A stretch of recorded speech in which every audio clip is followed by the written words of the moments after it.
elle a été grandissante. Au départ, c'était quelque chose d'abstrait. La guerre de 14-18, pour les enfants d'aujourd'hui, reste abstrait. Mais quand ils ont vu l'émotion des adultes autour d'eux, ils se sont emparés très vite du projet. J'ai vu l'émotion dans leurs yeux et les yeux des parents aussi. C'est un devoir, nous, en tant que pédagogues, de transmettre ça. Et maintenant, eux, ils vont le transmettre à leurs parents.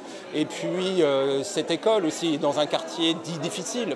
Donc il y a tout, voilà, il y a tout le côté symbolique de transmettre ça, notamment dans ces quartiers. Quand nous sommes partis à la mairie, nous avons travaillé sur des soldats que nous avons eus quand nous étions dans la classe. Un papier où il était marqué notre soldat. Le mien était celui Louis Joseph. Après, il nous a donné des questions, on devait les répondre.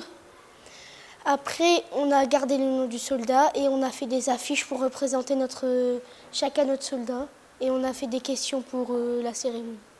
Je suis très contente d'avoir découvert la plaque, parce qu'avant je ne savais pas ça voulait dire quoi. C'est important parce que ces gens-là, ils ont battu pour notre liberté. Alors l'initiative parle d'une plaque qui est là depuis 100 ans, qui a 80 noms gravés. Et avec plusieurs adultes, on a dit mais d'où viennent ces noms ? Et puis on s'est aperçu que c'était des anciens élèves de l'école, morts en 14-18 et qui étaient là, dans cette école il y a plus de 100 ans. Je pense que l'école avait quelque chose à faire avec cette plaque, voilà, qui était vraiment un outil. Et les 40 élèves de CM1, CM2 de l'école se sont emparés de ce projet et à chaque élève a été donné un ancien soldat. Et le travail d'historien a commencé.